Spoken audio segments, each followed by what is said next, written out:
नमस्कार. आज आपण तिळीची आणि खोबऱ्याची चटणी बनवणार आहोत. त्याच्यासाठी साहित्य मी दीड खोबऱ्याची वाटी घेतली, एक वाटीभर तीळ घेतलेली आहे आणि मोठी वाटी भरून आपण मिरचीचं बारीक करून कूट घेतला आहे. तर सगळ्यात आधी आपण जी तीळ होती ती अशी छान अशी खमंग अशी लालसर होईस्तोपर्यंत आपण इथे कढईत मस्त भाजून घेतलेली होती.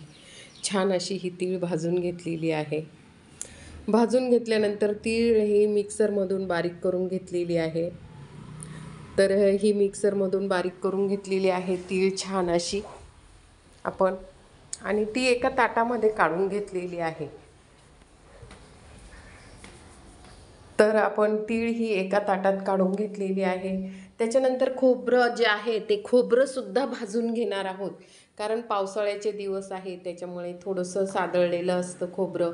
त्याच्यामुळे खोबरंसुद्धा आपण थोडंसं असं कढईमध्ये थोडंसं भाजून घेणार आहोत. अगदी खूप काही त्याचा रंग बदलणार नाही आहोत, पण थोडंसं खोबरं भाजून घेणार आहोत. त्यातला जो कुरकुरीतपणा थोडंसं आपल्याला दळायला सोपं जाईल, बारीक दळायला.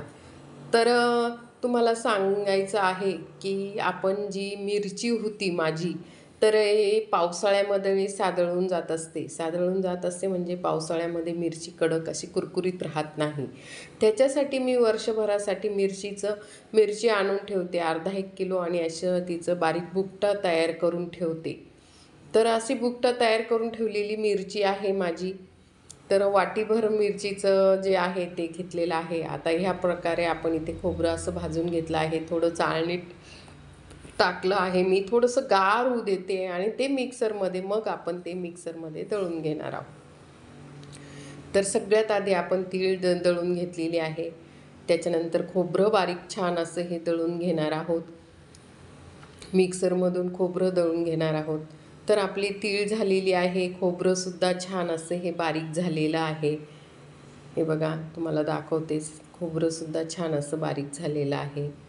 तर तीळ आणि खोबरं आपण एकसारखं, तर आपण ह्या ठिकाणी आता ही जी तिखट होतं, तर हे पावसाळा असल्यामुळे थोडंसं सादळलेलं होतं. तर त्याच्यामुळे मी थोडंसं कढई गरम होती, गरम कढईमध्ये नुसतं आपण इथे थोडंसं परतून घेतलेलं आहे, म्हणजे ज्या बिया आहेत त्या अशा कुरकुरीत होतील आणि आपल्याला दळायला सोपं जाणार आहे.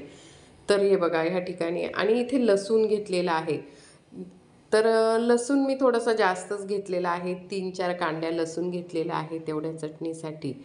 तर आधी आपण तिखट टाकलं, त्याच्यानंतर लसूण टाकलेलं आहे. त्याच्यानंतर आता इथे मीठ टाकत आहे. तर इथे मीठ टाकून आपल्याला जेवढं चटणीला मीठ लागणार आहे तेवढं मीठ टाकून घेणार आहोत आपण या ठिकाणी. बघा, या ठिकाणी मीठ टाकून घेतलेलं आहे आणि मिक्सरमधून थोडंसं बारीक करून घेणार, म्हणजे एकजीव करून घेणार आहोत आपण. हे बघा, अशा पद्धतीने आपण इथे मिक्सरमधून बारीक करून घेतलेलं आहे. हे बघा, परत वाटलं तर आपल्याला परत जाडं भरडं करता येणार आहे. थोडं जाड वाटलं तर आपण परत एकदा फिरवून घेणार आहोत. अशा पद्धतीने आपण इथे हे बघा छान असं हे मिक्सरमधून करून घेतलेलं आहे. तर त्याच्यामध्ये आता आपल्याला खोबरं आणि तीळ एकत्र एकजीव करायचे आहेत. अशी थोडं थोडं टाकून आपण ते पूर्ण एकजीव करून, आता आपण त्या मिरचीमध्ये आणि ते थोडं थोडं हे जे आहे आपलं खोबरं आणि तीळ ती एकत्र करून घेणार आहोत आणि मिक्सरचा एक गरका मारून घेणार आहोत आणि ती छान अशी होणार आहे. तर अशा पद्धतीने आपण इथे बघा, ही आता आपण याच्यात पूर्ण टाकलेली आहे. आणि तर आपण आता इथे मिक्सरमधून एक फिरवून घेणार आहोत. तर बघा, अशा पद्धतीने आपण इथे फिरवून घेतलेली आहे. चमच्याने थोडंसं हलवून आणि एकजीव करून घेणार आहोत. अशी छान अशी बघा, अशा प्रकारे ही चटणी तयार झालेली आहे, खोबरं आणि तीळ.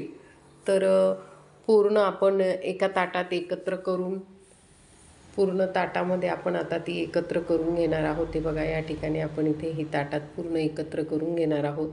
तिला मीठ किती लागतं ते अगदी आपल्या याच्याप्रमाणे आपण चव घेऊन आणि मीठ बघून घ्यायचं आहे.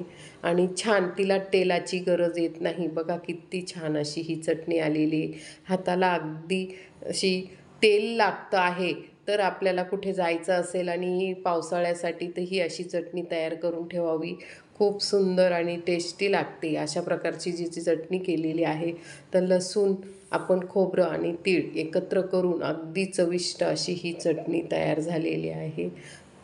बघा अशा पद्धतीने, आणि खायला अगदी रुचकर, आणि आपण अशी म्हणजे फावल्या वेळ आपल्याकडे जर काही नसेल तर अशा प्रकारे चटण्या करू शकतो. अगदी छान, चविष्ट, स्वादिष्ट. तुम्हाला माझी चटणीची रेसिपी जर आवडली असेल तर लाईक करा, कमेंट करा, आणि तेलाची गरज राहत नाही. या चटणीवरून आपण अगदी बिना तेलाची सुद्धा खाऊ शकतो अशी ही चटणी. आवडलं असेल लाईक, कमेंट जरूर करा.